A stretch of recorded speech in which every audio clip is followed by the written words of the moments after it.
खगड़िया जिले में भूमि जमीनी विवाद के कारण हर साल रक्त रंजित होती है। राज्य सरकार के प्रयास से भूमि विवाद के निपटारे के लिए हर शनिवार को जनता दरबार लगाने के कारण विवादों के निपटारे होने से लोगों की समस्याओं का समाधान हो रहा है। लेकिन कुछ सरकारी बाबू आज भी विवादों को सुलझाने की बजाय उलझाने में लगे हैं, जिसके कारण विवाद का सही से निपटारा नहीं हो पा रहा है।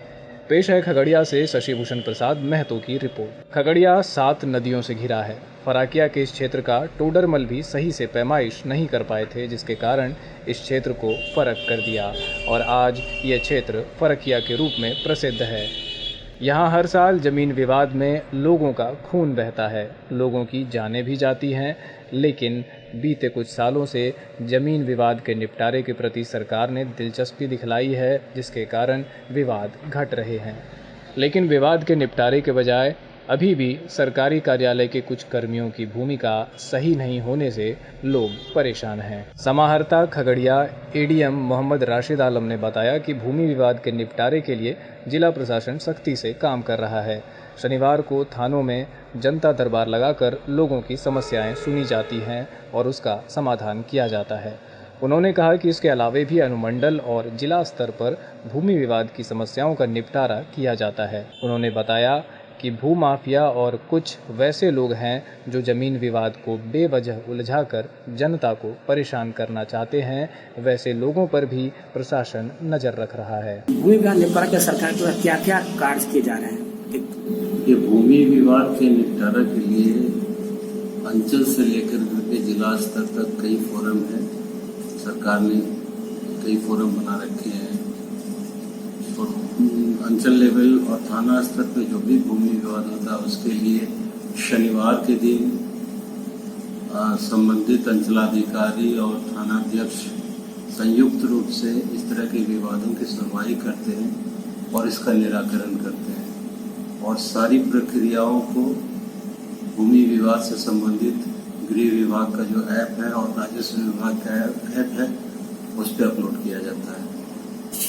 उसके अलावा अनुमंडल लेवल पे भी अनुमंडल पदाधिकारी और अनुमंडल पुलिस पदाधिकारी संयुक्त रूप से इसकी सुनवाई करते हैं। जो विवाद के अंचल और थाना लेवल पे जिसका निराकरण नहीं हो पाता उसकी सुनवाई करके उसका निदान करते हैं। डिस्ट्रिक्ट लेवल पे वर्तमान में शुक्रवार के दिन जनता दरबार का आयोजन किया जाता है, जिसमें बहुत सारे मामले जो जिला स्तर पे जिसका समाधान होना है उसमें वादी आते हैं और आवेदन देकर फिर के उसका निराकरण के लिए आवेदन देते हैं, जिसको पुनः हम लोग अंचल और ब्लॉक थाना लेवल पर भेज करके उसका निराकरण करते हैं। ये सारी प्रक्रियाओं के माध्यम से हम लोग भूमि विवाद का निपटारा करने का प्रयास करते हैं।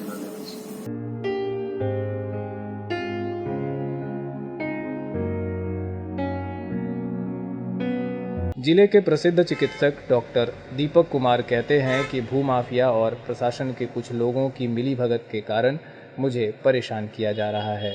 हमने शहर में ज़मीन की खरीद की, लेकिन भूमाफिया मेरी ज़मीन के आगे की सरकारी ज़मीन को बेचने का प्रयास कर रहे हैं। जब हम अपनी ज़मीन पर कोई कार्य करना चाहते हैं तो भूमाफियाओं द्वारा बाधा पहुंचाई जाती है। हमसे रंगदारी की मांग की जाती है। हमने पुलिस और प्रशासन से भी शिकायत की, पर समस्या का समाधान नहीं हो पा रहा है। ये जमीन विवाद का क्या पूरा मामला है और कौन लोग भूमाफिया लोग क्या परेशानी डाल रहा है? देखिए, मेरा नाम दीपक कुमार है। हमने जो है ये है ना गंडक नदी जो है उसके जस्ट ऊपर में अपने माँ के नाम से 6 कट्ठा जमीन लिया था, जिसका खाता है 73, खसरा है 238। तो उससे मेरा जो जमीन है वो बाउंड्री किया हुआ है, उससे थोड़ा सा मतलब आगे जो है 1 कट्ठा 1.5 कट्ठा के अप्रॉक्स में जमीन छोड़ दिए थे, ताकि उसमें जो है जब हम घर बनाएंगे तो गाड़ी वाड़ी पार्किंग करने के लिए। ठीक है, तो उसके आगे जो है मेरे जमीन के जस्ट आगे एनएच का जमीन है, जो कि मतलब शत्रु संपदा का जमीन है, लेकिन एनएच में पूरा समाहित है। इसका जो खाता है 144 है और खसरा जो है 232 है। ये टोटल रकबा जो है 4 बीघा 5 कट्ठा 10 धूर का रकबा है, जो कि टोटल जमीन जो है ये मतलब एनएच का है। इसमें जो है 775 राजस्व दिनांक 28/3/2022 को अपर समर्था द्वारा रिपोर्ट किया गया था। ये टोटल रकबा जो है ये 4 बीघा 5 कट्ठा 10 दूर ये टोटल जमीन एनएच का है।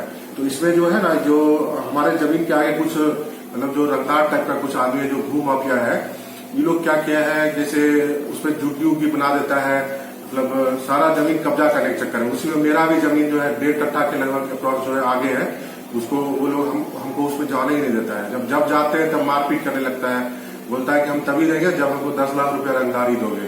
तो उसमें क्या हुआ था कि जो ये 4 बीघा 5 कट्ठा 10 दूर जमीन है, इसका ये लोग आपस में क्या किया है कि मतलब कुछ आदमी से मिल करके उसका फर्जी जरियाना बना लिया है। और बार बार जो है ना ये लोग जो है प्रशासन को मिला करके जो है उस पर 144 लगा देता है। जब भी हम काम करने जाते हैं तो उस पर 144 लगवा देता है, जबकि अभी तुरंत 1 महीना पहले वाले जो एसडीओ साहब थे उस पर 144 चलाए थे, लेकिन उस पर चला ही नहीं, वो खारिज हो गया था। लेकिन फिर दोबारा ये लोग पता नहीं कैसे प्रशासन से मिल करके, इसमें हमको लगता है प्रशासन का भी इसमें कुछ मिली भगत है। इसी वजह से ये भू माफिया लोग उनसे मिल करके और जो है बार बार 144 चलवाता है, और जबकि होता कुछ नहीं है, लेकिन तब पर भी मतलब काम करने से रोकने के लिए और जमीन को बेचने के लिए, ठीक है ना। मेन इसका ये मकसद है कि गवर्नमेंट का जो लैंड है उसको बेचना है, बस यही मकसद है। मनोहर यादव ने कहा कि खगड़िया में भू माफिया की सरकारी जमीन पर नजर लगी रहती है। शहर में 10 साल में भू माफियाओं द्वारा बिक्री की गई जमीन की जांच कराई जाए तो काफी लोग जेल चले जाएंगे। शत्रु संपदा और एनएच की जमीन को भी बेचने का षड्यंत्र भू माफिया कर रहे हैं। इसकी शिकायत भी की गई, लेकिन प्रशासन के कुछ लोगों का समर्थन होने से जमीन विवाद यहाँ विकराल बनता जा रहा है। पहले भी नगर पालिका के पीछे 9 एकड़ जमीन जो सरकारी है, नगर परिषद की है, उसको भी जो पूर्व पीपी थे और वर्तमान जो जीपी है, ये लोग और भी कुछ माफिया मिलके सरकारी जमीन को बेचने में सफल रहा।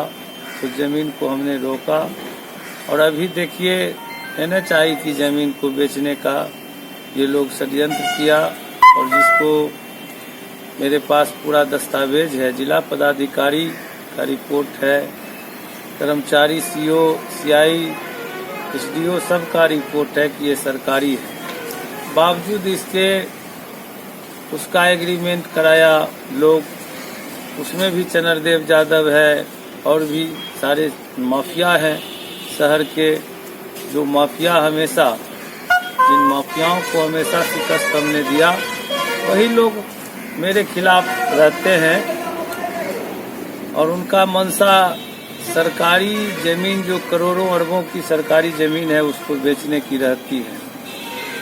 ये हम तो मांग करते हैं जिला पदाधिकारी से और बिहार सरकार से कि 10 साल 15 साल पहले से लेके अब तक तमाम नगर परिषद क्षेत्र और आसपास के क्षेत्र के जो सरकारी जमीन है उसकी जांच कराई जाए, और कौन लोग बेचता है, उसके पीछे कौन रहता है, इन सब का गहराई से जांच हो।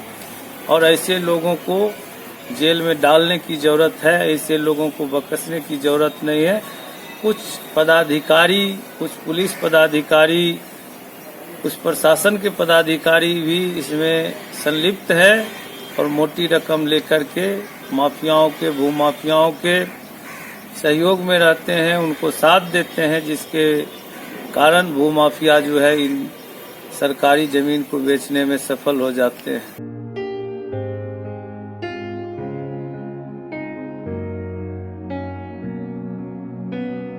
अमर कुमार ने बताया कि सदर अंचल के हरदास मौजा में मेरे परिवार की जमीन है। मेरे रिश्तेदार ने उस जमीन को गलत तरीके से दाखिल खारिज कराकर बेदखल करना चाहा। मेरे रिश्तेदार अजय शाह ने दाखिल खारिज के लिए आवेदन किया तो पहली बार रिजेक्ट कर दिया गया। अजय कुमार ने दस्तावेज में छेड़छाड़ कर फिर दाखिल खारिज के लिए ऑनलाइन आवेदन किया, और इस बार कर्मचारी सह प्रभारी सीआई विनोद कर्ण ने दाखिल खारिज के आवेदन को स्वीकारात्मक बनाकर दाखिल खारिज के लिए अंचलाधिकारी के पास भेज दिया। इस मामले में अंचलाधिकारी द्वारा पुनः दाखिल खारिज रद्द कर दिया गया और दस्तावेज में छेड़छाड़ कर ऑनलाइन दाखिल के लिए दोबारा आवेदन करने वाले अजय शाह पर और दस्तावेज को स्वीकारात्मक बनाने वाले कर्मचारी सह सीआई विनोद कुमार कर्ण पर कार्रवाई करने की अनुशंसा एडीएम से की गई। पीड़ित ने बताया कि विनोद कुमार कर्ण की मनमानी के कारण मुझे जमीन विवाद का मामला न्यायालय में लेकर जाना पड़ा। में हमारा दादी का पुश्तैनी जमीन है, जिस पर दादी का जो है चचेरा भाई सब जो है जमीन को हड़प लेना चाहता था। उसी संबंध में हम आपसी विभाजन बंटवारा कर करके खगड़िया अंचल जा करके मोटिशन फाइल किए। विभाजन पत्र करने के बाद कर्मचारी के देने जब दिए हम मोटिशन के लिए, तो उस समय जो है दखल के नहीं रहने के कारण जो है हमको अस्वीकृत कर दिया गया। उसके बाद जो है अजय शाह, उमेश शाह, सकलदेव शाह, ये सब जो है आपस में हमारा भी हक का जमीन जो है बांट करके आपस में सारा जो है अपने में समाहित कर करके कर्मचारी और सीआई को मिली भगत कर करके जमाबंदी का विभाजन करना चाह रहा था, जिस पर हमने आपत्ति दिया। आपत्ति देने के बाद उसका हमारा आपत्ति स्वीकार हुआ और उसका भी अस्वीकृत हुआ। तो महोदय उनको उच्च न्यायालय में जाना चाहिए था, लेकिन उन्हें जा करके फिर कागज में हेर फेर कर करके और पुनः दाखिल खारिज फाइल कर दिया। फिर हमने मतलब व्यवहार न्यायालय में सत्यवाद 22-23 ला करके टाइटल सूट नंबर 22-23 हमने टाइटल सूट किया। उसके बाद फिर हम पुनः जो है आपत्ति दिए। आपत्ति देने के बाद फिर मामला सीओ साहब के संज्ञान में गया। सारा बात सीओ साहब देखे, अपना स्थल निरीक्षण किए, सारा चीज को पता लगा के हमरा पत्र को स्वीकार किया और उसका अस्वीकृत किए। आरोप क्या लगाया उन लोगों ने? आरोप हमारे तरफ से तो कुछ नहीं लगा। हमारे तरफ से यही लगा आरोप कि ये जमीन हमारी है और जो है ये सब जो है अपने में विभाजन कर करके हमको उड़ा देना चाहता है। सदर अंचल के संसारपुर निवासी श्रवण कुमार ने बताया कि हमने 1.5 कट्ठा जमीन की खरीदारी की। जब हमने दाखिल खारिज के लिए अप्लाई किया तो दाखिल खारिज अस्वीकृत हो गया। जब हमने संसारपुर मौजा के राजस्व कर्मचारी सह प्रभारी सीआई विनोद कुमार कर्ण से जानकारी हासिल की तो उन्होंने कहा कि दाखिल खारिज नहीं होगा, जबकि जमीन भी मेरे कब्जे में है। उन्होंने कहा कि फिर दस्तावेज में छेड़छाड़ कर ऑनलाइन करवाकर दूसरे को गलत तरीके से जमीन का दाखिल खारिज कर दिया गया। विपिन कुमार ने कहा कि हम गरीब लोग हैं, सरकार के द्वारा हमें जमीन दी गई है, लेकिन दबंग लोग उस जमीन से निकलने के लिए रास्ता नहीं दे रहे हैं। हमने इसकी शिकायत अंचलाधिकारी और प्रभारी सीआई विनोद कुमार कर्ण से की। उन लोगों ने जांच भी किया, लेकिन रास्ते का समाधान नहीं निकला। जब हम फिर सीआई से मिले तो 50,000 रुपए की मांग सीआई द्वारा की गई। निश्चित रूप से कहा जा सकता है कि एक तरफ सरकार द्वारा भूमि विवाद के निपटारे के लिए लगातार प्रयास किए जा रहे हैं, लेकिन सरकारी तंत्र के लोग सरकार के उद्देश्य को सफल होने नहीं दे रहे हैं। ज़रूरत है वैसे कर्मियों पर कार्रवाई करने की, ताकि सरकार की जो मंशा है उसमें सफलता हासिल हो सके। 2000 हम बताइए क्या पूरा मामला है? सर हमारा प्रॉब्लम यही है कि हमको जब से जमीन मिला है 2019 में। कैसे जमीन? कौन दिया जमीन? पर्चा का जमीन है, हमारा बदलेन वाला जमीन मिला है सर। हाँ। आगे वाला धनिक राम जो मेरा रास्ता अवरुद्ध कर लिया है। हाँ। उसके बाद सर हम जाने आने का हमारा साधन नहीं है। और सीओ साहब जो आए जांच में 28 तारीख को आए, जांच किए, उसके बाद जो बोले कि हम जो है इसका नोटिस करते हैं। अभी तक जो पार्टी जो है DCLR साहब यहाँ से एक पक्षीय ऑर्डर हुआ है, SDO साहब यहाँ से पक्षीय ऑर्डर हुआ, आज तक पार्टी अपीयर नहीं हुआ है। ये पैसा वाला है सर, हम लोग मजदूर आदमी हैं, मालाकार हैं, फूल उल देकर खाते पीते हैं, जीवन ये करते हैं। बाप मेरा विकलांग है सर, हम जाने आने का हमारा रास्ता नहीं है। उसके बाद जो विनोद कर्ण हमको बोले कि 50,000 कर्मचारी भी हैं, CI भी हैं। 11/4 को हमने गए थे आवेदन देने के लिए, हम और बाबूजी। तो उसके बाद हमको जो बोले कि 50,000 रुपया लगेगा, नीचे ऊपर हमको जो है मैनेज करना पड़ता है। जब तक नहीं देगा तब तक तुम्हारा काम नहीं होगा। किस चीज 50,000 को मांगा? ये जो रास्ता अवरुद्ध क्लियर करने के लिए। आप क्या बोले?